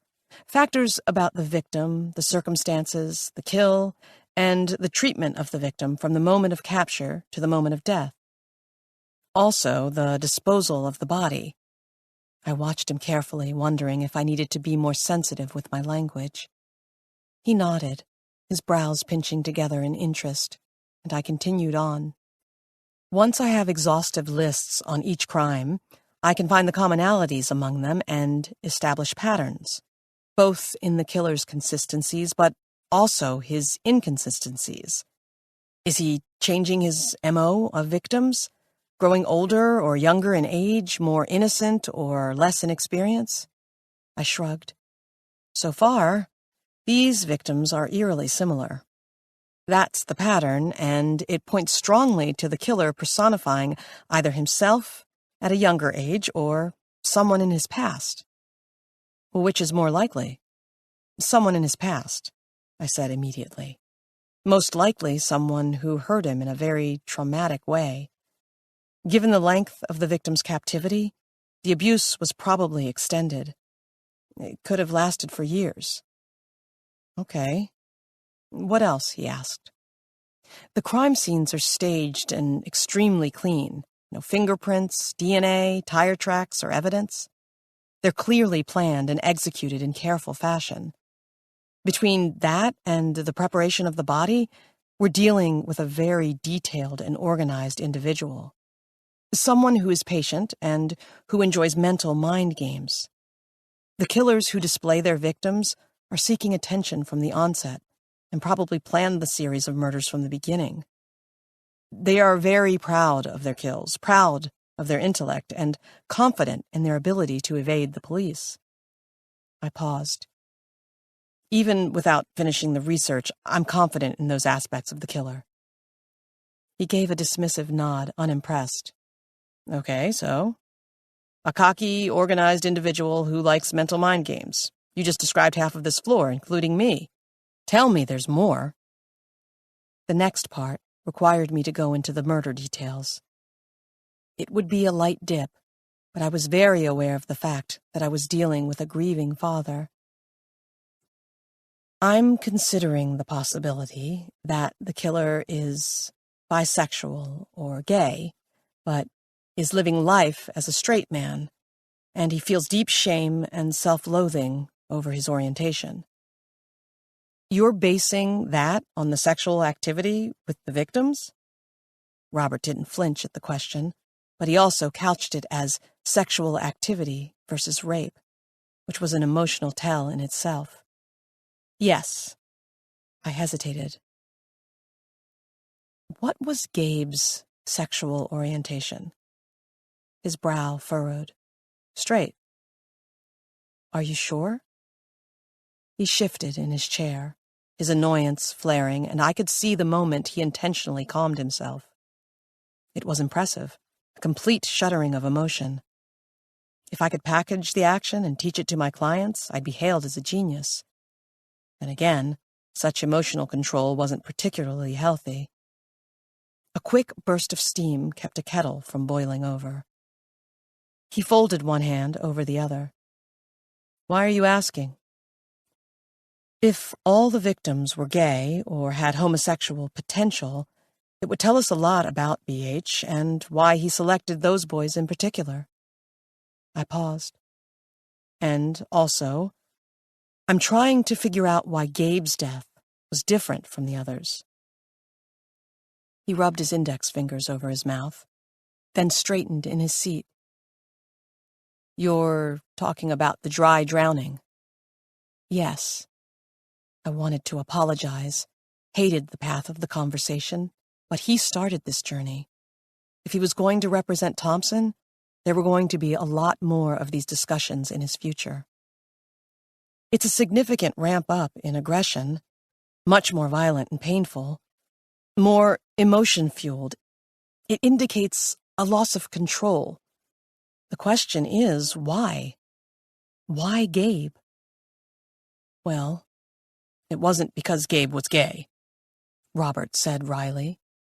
I couldn't keep him away from girls. We had a pregnancy scare with his girlfriend just 2 weeks before he was taken. Now, he sighed. I keep thinking about if she had been pregnant. We'd have a baby right now. One with his eyes, his smile. His voice cracked and he cleared his throat. I quickly moved on. Did Gabe drink, use drugs? He drank, not a lot. High school parties, that sort of thing. Drugs? He grimaced. I'm sure he smoked weed at some point in his life. Anything harder than that? I kept a close eye on him. He didn't have a habit. Okay, that helps. I thought of the piles of handwritten notes in my office, many with giant question marks beside them, and considered how much more to share. There's something off. I'm not sure what it is yet. His attention peaked, and I shouldn't have said anything until I knew more. What's off? Like I said, I don't know yet. It's just a feeling. I don't know if it's a manipulation of evidence or if it's a missing piece, but there's something, and I can't put my finger on it. I shrugged. It could be nothing. I could be wrong. Or you could be right. Yes, I could be right. Hell, I was right. Something was wrong. Every time I tried to draw a line between two ideas, It was slightly off. I was missing something, and it had better emerge soon, or I wasn't going to have any hair left on my head. A half-hour later, I sucked Diet Coke through a paper straw and glanced across the conference room table at Robert. "How do you want me to use Scott Hardin's case in my profile?" "Disregard it completely," he said, wiping at his mouth with a napkin, an Italian sub from the lobby deli in hand. "He's lying." "Lying about what?" I countered. "You don't think he was kidnapped?" "No, I think he was kidnapped. But he's lying about Randall Thompson." "Why?" "Why wouldn't he?" he countered. "California's most vicious serial killer in recent history is out there. Who knows what he's threatened this kid with? And everyone's assuming the kid escaped. But what if he didn't? What if the killer let him go?" "Let him go?" I made a face. "Why would he let him go?" "You're the shrink." He set down his sandwich and picked up his soda. "Let's say you knew he let him go. Why would he? What would be your psychological reasoning behind that motivation?" I sighed, taking a bite of my sandwich and thinking over the idea. I chewed slowly, then washed it down with a long sip of soda. "He wouldn't. He grew more violent with the 6th death, and then he releases the 7th. It doesn't—" I paused, as a possibility, though remote, came to mind. "Wait. If he released him," I allowed, "and that's a big if, then it was planned. There was a purpose for it, and, if I had to guess, it was part of an exit strategy. He needed Scott Hardin to be free so that—" I closed my eyes and tried to figure out why the BH killer would intentionally create a loose thread. Part of the game with authorities? So that Scott could point to someone else. The resolution in Robert's voice made me open my eyes. The attorney was nodding, warming to the idea. A scapegoat. Whoa. I held up my palm. That's a stretch. Let's not forget about the trophies in Randall Thompson's house. Could have been planted there. Plus, they haven't found the fingers yet. I frowned. The pinkies from the victims? Yeah. Went through Randall's house with a fine-toothed comb, and there isn't a fleck of DNA evidence from any victim, and no pinkies. Now, you said the BH killer is organized, planned every part of his crimes. So, he planned this, to release Scott Hardin and have him ID someone else. He pulled open a bag of chips and raised his brows at me, challenging me to contest the thought. As much as I hated to admit it, it wasn't a horrible theory. I hesitated. "Eyewitnesses are convincing," I allowed. "Convincing?" He shook his head. "Screw that. They're gold. Trust me. I'm in front of juries every day. If Scott Hardin points his finger across that courtroom and says Randall Thompson stripped off his clothes and tied him down to a bed, that trumps hair fibers at a dump site. At that point in time, the cops stop looking and lack of evidence ceases to matter." "So that's going to be your defense?" I gathered my trash and stuffed it into the bag, then reached across the corner of the table to get his. Our knees brushed. "Scott Hardin is lying?" "You ever open a pair of handcuffs with a fork?"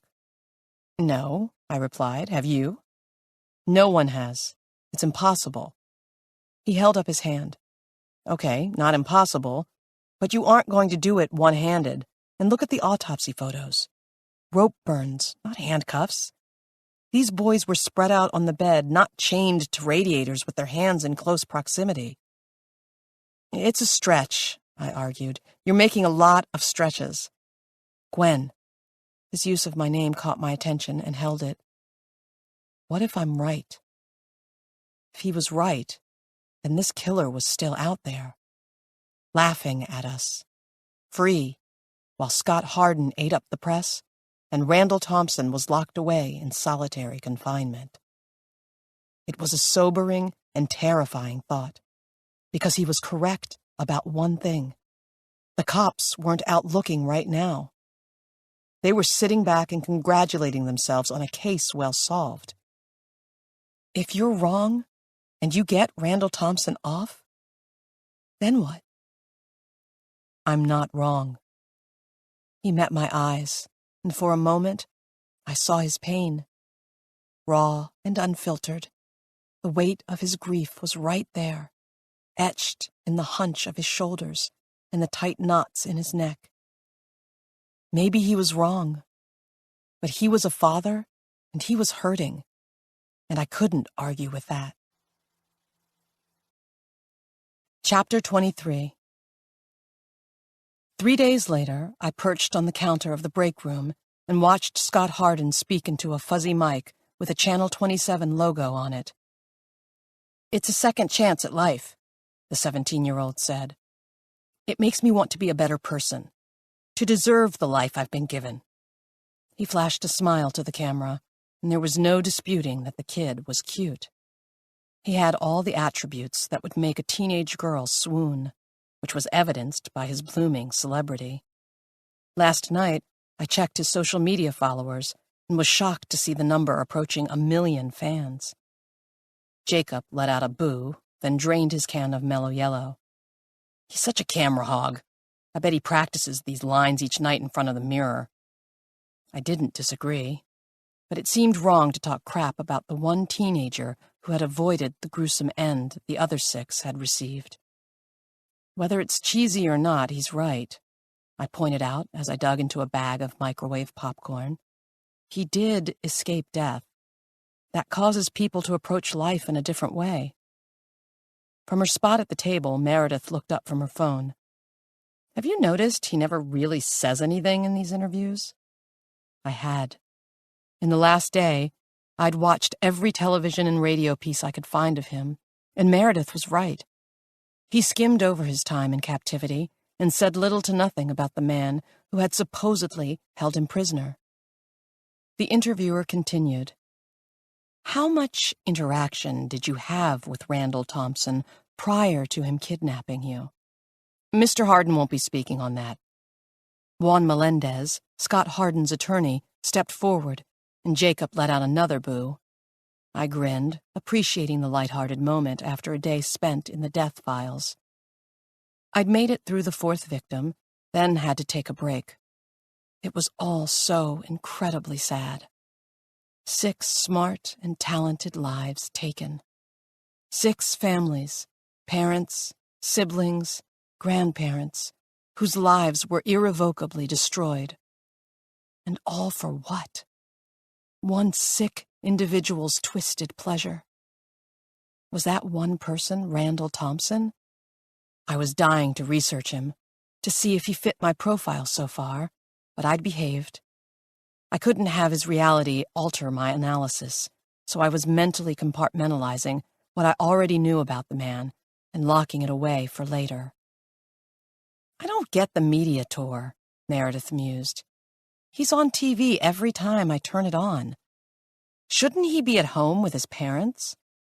"He's a teenage kid who has a chance to be famous." I chewed a handful of popcorn. "Plus, he's probably avoiding the emotion dump. It'll hit him at some point, and he'll break down. But right now, he's distracting himself with all this." We watched as the camera cut to a montage of shots of the victims. I watched the faces of the teenagers I now knew by heart. Gabe Kavin's photo appeared, and my heart sank at how much he resembled Robert. Same dark hair, same knowing eyes. He would have grown up to be a heartbreaker, just like his dad. I pushed off the counter before the show turned its coverage to Randall Thompson. "I'm going to get back to work. Jacob, I've got Luke Addins coming in at 1. He made a face and squeezed the empty soda can, crinkling it. "Right, if he shows up. That guy's a dick." I had no comeback for that. Luke was a dick, and the most volatile of my clients. He'd been a no-show on his last 2 appointments, which was common for him.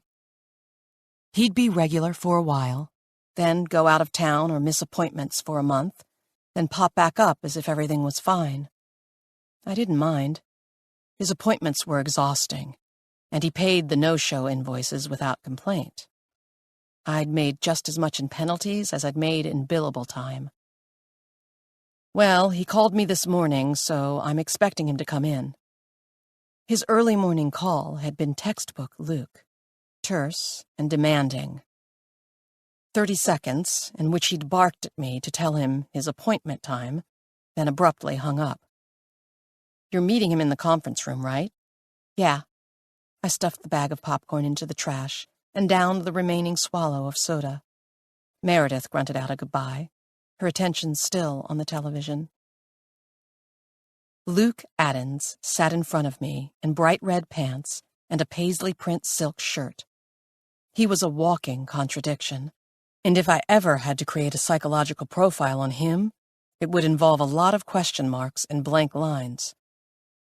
Luke suffered from insecurity and abandonment, with a triple helping of uncontrollable rage. When his sister had gotten engaged 2 years earlier, it had spurred Luke to set fire to her car with both of them inside. Luke did not handle stress or heightened emotions well, which was why he was mid-hyperventilation right now. "Breathe," I instructed firmly. "Cup your hands in front of your mouth and breathe into your belly, not your chest." He gasped. "Now, hold your breath for 10 seconds. He shook his head, his hands still cupped over his mouth, and I raised my eyebrows at him. "Trust me, Luke. Hold your breath for 10 seconds. It'll reset you. Come on. I'll do it with you." I made a big show of inhaling and holding my breath. He hesitated, then followed. I held up one finger, then two, holding my breath along with him as I counted to 10. Then I slowly exhaled and reminded myself that Jacob was right on the other side of the door, and if Luke tackled me across the table, it would take at least a minute for him to strangle me to death. His panic attack had started after I'd refused to meet him in our standard location, my office. He accused me of bugging the conference room, and I'd offered to postpone our meeting until next week when my office would be back in order, but he refused, stating that he had to talk to me now because something had happened. When I asked what had happened, well, here we were. His gasps were starting to come back under control. I stayed in place and watched as he dropped his head back on the swivel chair and gulped for air. He always had a flair for the dramatic. During my first appointment with him, he had pounded his fist on my desk so hard that my pen cup fell over. I think his fury had been over my rates, which was amusing, given his level of wealth. Luke Addins was the eldest son of the Addins family, creator of the Mega Slice Pizza, 42,000 delivery and takeout locations worldwide. I didn't know that stat initially, but Luke liked to scream it at random moments if he felt his manhood or authority were being questioned, which was often. It was good for Luke that he was an Addins, because any normal individual would be in jail after what had happened with his sister. It had taken a team of attorneys to convince a judge that the fire had been an accident, and another team of plastic surgeons to repair the damage from the fire. Even 2 years later, I could see the skin grafts along the edge of his jaw and the scar around his left eye. His sister, whom he had doused with gasoline prior to lighting the match, had it worse. I had never spoken to Laura, who had moved to Florida with her fiancé and taken out a restraining order against Luke, one he'd already broken twice. His breathing quieted, and I waited. We were already 25 minutes into the session. I was still ignorant of what inciting event had occurred, but hopefully it could be wrapped up and solved in our remaining 35 minutes. Another 3 minutes passed, and Luke wasn't known for drawing things out.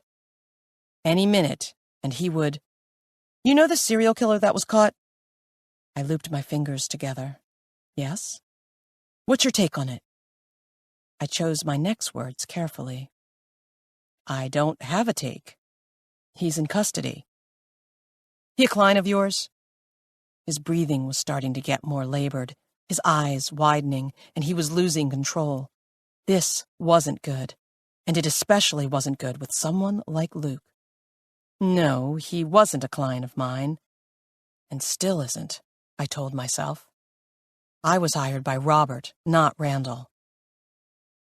You know, he was my teacher. He sneered the word. I blinked. He was? At Beverly High?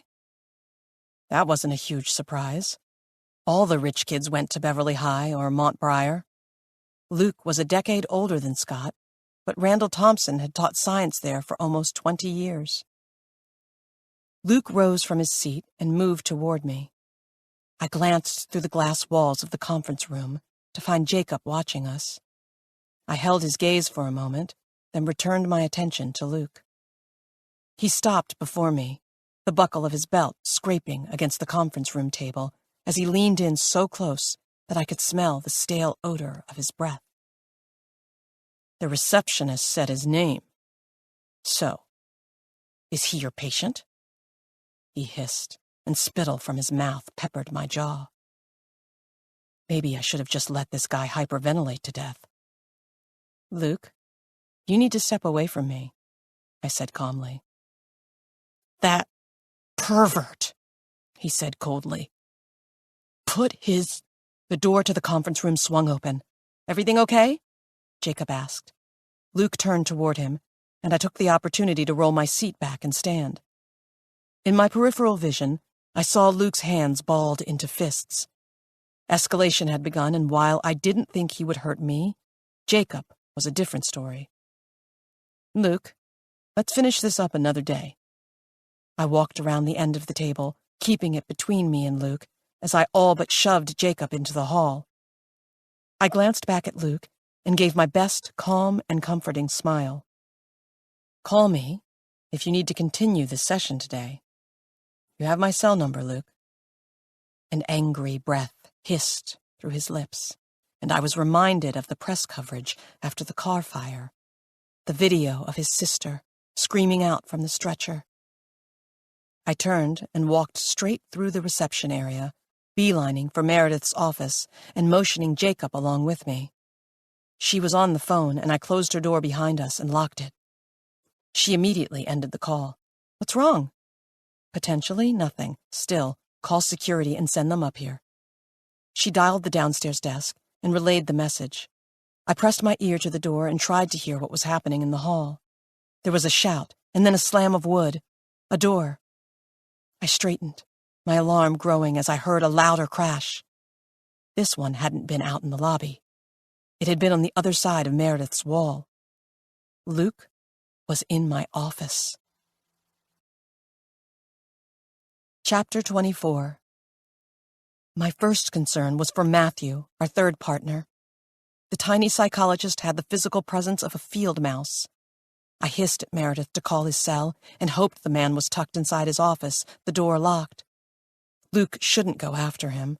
If anything, as soon as he saw my wall of BH killer notes, he'd misunderstand them and come for me. What's wrong? Meredith asked, coming to stand beside me. I mean, aside from the obvious, you look pale. He's in my office. So? He's got something against Randall Thompson. Just now he asked if I represented him. Which you don't. Yeah, but... I waved a hand in the direction of my office. That's not what he's going to think when he sees all my work in there. The victims' names in chalk on the wall. The columns. The notes. Crime scene photos pinned up in a neat grid. It'd be impossible to miss. I lifted my head, listening. Luke was quiet, probably standing in place, staring at it all. What was taking security so long? Do I want to know what this guy's kink is? Meredith asked softly. I wish I had an easy answer for that. In layman's terms, Luke was a walking train wreck. In non-layman's terms, he was best conceptualized as recurring patterns of covariant traits, rather than a single diagnostic category. But he's violent? He has a temper, which he loses often. But it wasn't just a temper. There was premeditation behind his outbursts. The incident with his sister occurred after Luke bought 2 cans, filled them with gas, and then sat for 2 hours outside her work, waiting for her to get off. 2 hours, where his anger built and solidified into a firm and deadly resolution. Yes, I amended. He's violent. A knock rattled against the door, and we both jumped. Don't say anything, Meredith whispered. Dr. Moore? Dr. Blankner? It's Bart from the front desk. I immediately flipped open the lock and cracked the door for the security guard. Do you have him? They stopped him just off the elevators and have him at the desk. Bart ran a hand over his smooth head, then scratched the back of it. He's saying he didn't do anything wrong other than breaking a lamp, which he said you can bill him for. Okay. I straightened my blouse, a little embarrassed that we'd been cowering in the office like babies. Dr. Rieker, our psychologist, is he okay? I'm fine. A sheepish Matthew peeked around the corner. I was making contingency plans if Mr. Attons decided to break my door down. He didn't. I almost wish he had, Bart said, unclipping a walkie-talkie from his belt. Then we could call the police and file an assault charge. As it is, we have to let him go. He brought the radio up to his mouth and relayed the instructions. That's fine, I hugged myself. I just want him out of here. Can you keep him from coming back? Yeah, they'll add him to the list now. Don't worry, Doc. We'll keep you guys safe.